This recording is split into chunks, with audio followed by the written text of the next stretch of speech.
these got modernized for former Dovers.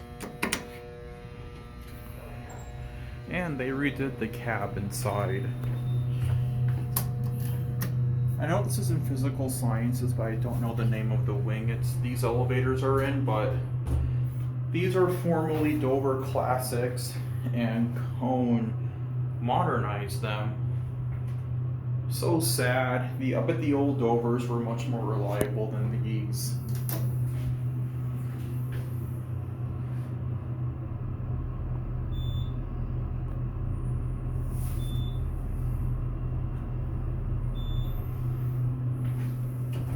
Third floor, going down.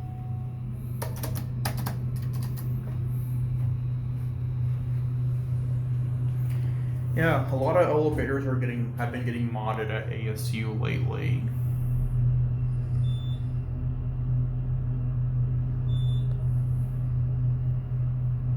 We're gonna get off at 1. Basement, going up.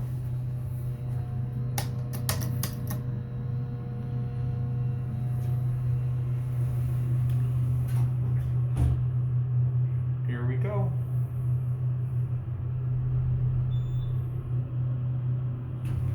First floor.